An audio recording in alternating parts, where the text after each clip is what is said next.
ഇന്നത്തെ വാർത്താ ദിനം ആരംഭിക്കുമ്പോൾ ആദ്യം തന്നെ നമുക്ക് പോകേണ്ടത് ഉപരാഷ്ട്രപതി തെരഞ്ഞെടുപ്പിലേക്കാണ്. ഉപരാഷ്ട്രപതി തെരഞ്ഞെടുപ്പിൽ എൻഡിഎ സ്ഥാനാർത്ഥി CP രാധാകൃഷ്ണന് പിന്തുണ തേടി പ്രതിപക്ഷത്തെ കാണാൻ BJP. പ്രതിപക്ഷവുമായി സംസാരിക്കുമെന്ന് ദേശീയ അധ്യക്ഷൻ JP നദ്ദ വ്യക്തമാക്കിയിരുന്നു. തമിഴ്നാട്ടിൽ നിന്നുള്ള നേതാവിനെ പിന്തുണയ്ക്കുമോ എന്ന കാര്യത്തിൽ DMK നിലപാട് വ്യക്തമാക്കിയിട്ടില്ല. രാവിലെ ചേരുന്ന യോഗത്തിൽ ഇന്ത്യ സഖ്യം ഉപരാഷ്ട്രപതി സ്ഥാനാർത്ഥിത്വം ചർച്ച ചെയ്യും. വിവരങ്ങളുമായി രാകേഷ് ചേരുന്നു.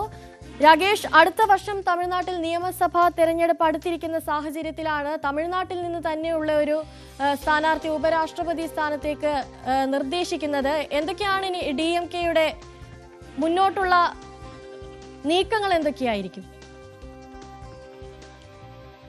Anusree, good morning. ഏതായാലും ഉപരാഷ്ട്രപതി തെരഞ്ഞെടുപ്പിന്റെ ചിത്രം തെളിഞ്ഞു വരികയാണ്. NDA സ്ഥാനാർത്ഥിയായി CP രാധാകൃഷ്ണൻ ഇന്നലെ BJP തീരുമാനിച്ചു. ഇനി ഇന്ത്യ സഖ്യത്തിന് സ്ഥാനാർത്ഥി ഉണ്ടാകുമോ, ഉണ്ടെങ്കിൽ ആര് തുടങ്ങിയ കാര്യങ്ങളാണ് അറിയേണ്ടത്. ഏതായാലും ഇന്ത്യ സഖ്യത്തിൽ ചില ആശയക്കുഴപ്പം ഉണ്ടാക്കാൻ ഈ BJPക്ക് ഈ സ്ഥാനാർത്ഥിത്വം കൊണ്ട് കഴിഞ്ഞിട്ടുണ്ട് എന്ന് തന്നെ പറയാം. പ്രത്യേകിച്ച് DMK ഇനി ഈ വിഷയത്തിൽ എന്ത് നിലപാട് സ്വീകരിക്കും എന്നുള്ളത് നിർണായകമാണ്. കാരണം DMK ഇതുവരെ പ്രതികരിച്ചിട്ടില്ല. പക്ഷേ DMK നേതാക്കൾ, പ്രത്യേകിച്ച് വക്താവായ ഇളങ്കോവൻ അടക്കമുള്ള നേതാക്കൾ ഇതൊരു സ്വാഗതം ചെയ്തുകൊണ്ട് രംഗത്ത് വരുന്ന സാഹചര്യം ഉണ്ടാവുകയും ചെയ്തു. പ്രത്യേകിച്ച് നിയമസഭാ തെരഞ്ഞെടുപ്പ് വർഷമാണ് തമിഴ്നാട്ടിൽ. 2026 കേരളത്തിനൊപ്പം നിയമസഭാ തെരഞ്ഞെടുപ്പിലേക്ക് പോവുകയാണ് തമിഴ്നാട്.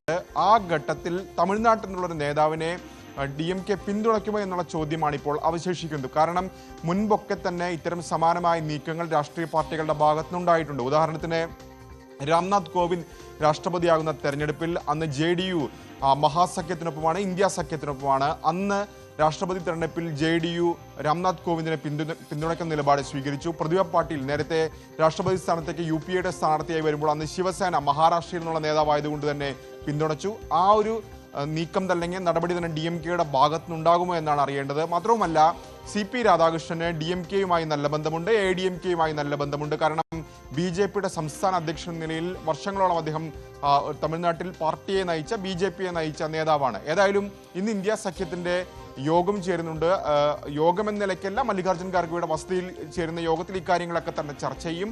അപ്പോൾ ഇന്ത്യ സഖ്യത്തിന് സ്ഥാനാർത്ഥി ഉണ്ടാകുമോ എന്ന കാര്യത്തിൽ ഒരു തീരുമാനം, ഏകദേശ തീരുമാനം ഇന്ന് പുറത്തു വരികയും ചെയ്യും. കാരണം പത്രിക സമർപ്പിക്കാനുള്ള ദിവസം ഇനി 3 ദിവസം മാത്രമാണ് ബാക്കിയുള്ളത്. 21-നാണ് അവസാന തീയതി. BJP ആകട്ടെ ഏകകണ്ഠമായ ഒരു തെരഞ്ഞെടുപ്പിലേക്ക് പോകാനുള്ള നീക്കങ്ങൾ നടത്തുന്നു. അതുകൊണ്ട് തന്നെയാണ് JP നഡ്ഡ വ്യക്തമാക്കുന്നത് പ്രതിപക്ഷത്തെ കാണും, അവരുടെ പിന്തുണ തേടും എന്ന് പറയുകയും ചെയ്യുന്നത്. കാരണം നമ്പറുകളിൽ BJPക്ക് ഇപ്പോഴും പ്രശ്നങ്ങളില്ല. കാരണം സഖ്യകക്ഷികളുടെ പിന്തുണയോടുകൂടിയാണ് ഭരിക്കുന്നതെന്ന് യാഥാർത്ഥ്യമാണ്. അപ്പോൾ പോലും 376 നിലവിൽ ഒരു സ്ഥാനാർത്ഥിയെ വിജയിപ്പിച്ചെടുക്കാൻ വേണ്ട നമ്പർ. BJPയെ നോക്കുമ്പോൾ അല്ലെങ്കിൽ NDA നോക്കുമ്പോൾ ആ നമ്പർ മറികടക്കുന്നുണ്ട്. 422 പേരുടെ പിന്തുണ NDAക്കുണ്ട്. അതുകൊണ്ട് തന്നെ CP രാധാകൃഷ്ണൻ വിജയിക്കുമെന്ന കാര്യത്തിൽ സംശയമില്ല. പക്ഷെ പരമാവധി പേരുടെ പിന്തുണ ഉറപ്പാക്കിക്കൊണ്ട് ആ വിജയം കുറച്ചുകൂടി ഗംഭീരമാക്കുക എന്ന ലക്ഷ്യമാണ് ഇപ്പോൾ ഏതായാലും BJPക്കുള്ളത്. രാകേഷ്, അതുപോലെ തന്നെ തമിഴ്നാട്ടിൽ ഇതുവരെ വേരുറപ്പിക്കാൻ BJPക്ക് സാധിച്ചിട്ടില്ല. ഈ ഒരു നീക്കം അതുകൂടി മുന്നിൽ കണ്ടുകൊണ്ടായിരിക്കുമല്ലോ അല്ലേ? അങ്ങനെ വേണം കരുതാൻ. കാരണം നിയമസഭാ തെരഞ്ഞെടുപ്പ് വർഷത്തിലേക്ക് പോവുകയാണ് തമിഴ്നാട്. മാത്രവുമല്ല, പലപ്പോഴായി തമിഴ്നാട് പിടിക്കാനുള്ള നീക്കം BJPയുടെ ഭാഗത്തുനിന്ന് നടന്നിട്ടുണ്ട്. പ്രത്യേകിച്ച് K അണ്ണാമലയെ കൊണ്ടുവന്നു. അതിനുശേഷം കഴിഞ്ഞ ലോക്സഭാ തെരഞ്ഞെടുപ്പിൽ ഒറ്റയ്ക്ക് മത്സരിച്ചു. അപ്പോൾ പോലും ഒറ്റ സീറ്റിൽ പോലും വിജയിക്കാൻ സാധിച്ചില്ല. വോട്ട് ശതമാനം വർദ്ധിപ്പിക്കാൻ കഴിഞ്ഞു എന്നുള്ളത് യാഥാർത്ഥ്യമാണ്. പക്ഷേ BJP പ്രതീക്ഷിച്ചൊരു വിജയം ഉണ്ടായിട്ടില്ല. നരേന്ദ്രമോദി തന്നെ നേരിട്ട് പലപ്പോഴും തമിഴ്നാട്ടിലെത്തി അദ്ദേഹം രാമേശ്വരത്ത് പോകുന്നതൊക്കെ തന്നെ നമ്മൾ കണ്ടതാണ് തെരഞ്ഞെടുപ്പ് ദിവസങ്ങളിൽ അല്ലെങ്കിൽ ആ വേളയിൽ.